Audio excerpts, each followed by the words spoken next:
কাৰ বিৰুদ্ধে দেৰগাঁৱত ওলাই আহিছে বিভিন্ন দল সংগঠন। মঙলবাৰে সন্ধিয়া ৩৭ নং ৰাষ্ট্ৰীয় ঘাইপথত বিভিন্ন দল সংগঠনৰ প্ৰতিনিধি উপস্থিত হৈ কা বাতিলৰ দাবীত উত্তাল প্ৰতিবাদ সাব্যস্ত কৰে। ছাত্ৰ মুক্তি সংগ্ৰাম সমিতি, ৰাইজৰ দল, ভাৰতীয় জাতীয় কংগ্ৰেছ, অসম জাতীয়তাবাদী যুৱ ছাত্ৰ পৰিষদ, চাহ জনজাতি ছাত্ৰ সন্থা, আম আদমি পাৰ্টিকে ধৰি বিভিন্ন দল সংগঠনৰ বিষয়ববীয়াই এই প্ৰতিবাদী কাৰ্যসূচী ৰূপায়ণ কৰি বিজেপি নেতৃত্বাধীন চৰকাৰখনৰ বিৰুদ্ধে বিভিন্ন শ্লোগানেৰে পৰিৱেশ উত্তপ্ত কৰি তোলে।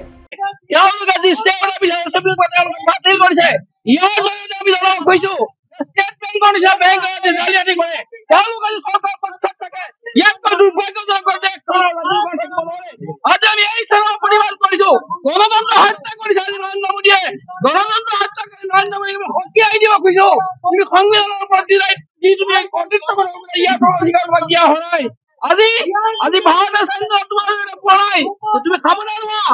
তুমি যদি কাজ বাতিল নকৰে তেনেহ'লে আমাৰ আন্দোলন চলি থাকিব।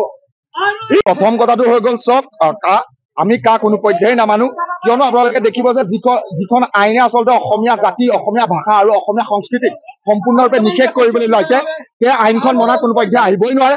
এটা কথা আমি হিমন্ত বিশ্ব শৰ্মা, নৰেন্দ্ৰ মোদীক মই ক'ব বিচাৰিছো, তোমালোকে দিল্লী আৰু দিছপুৰত বহি ৩,৩০,০০,০০০ অসমীয়া মানুহৰ ভৱিষ্যত নিৰ্ণয় কৰিবা, এই কথা কিন্তু কোনো পৰ্যায়ে হ'বলৈ নিদিওঁ।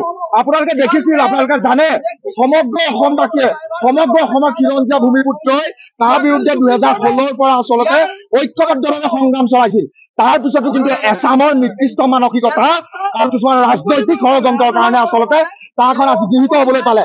আজি এটা কথা ক'ব বিচাৰিছো, আমি দেৰগাঁৱৰ পৰা বিভিন্ন দল সংগঠনৰ ঐক্যবদ্ধভাৱে এটা কথা ক'ব বিচাৰিছো, তাৰ বিৰুদ্ধে দেৰগাঁৱৰ পৰা সংগ্ৰাম আৰম্ভ হ'ব আৰু এই সংগ্ৰামে কিন্তু নৰেন্দ্ৰ মোদীক দিল্লীৰ পৰা আৰু হিমন্ত বিশ্ব শৰ্মাক দিছপুৰৰ পৰা উলিয়াই উঘালি ব্ৰহ্মপুত্ৰত পেলাই দিব, এই কথা স্পষ্ট। দেৰগাঁৱৰ পৰা ইন্দুভূষণ মহন্তৰ ৰিপৰ্ট, অসম আদিত্য।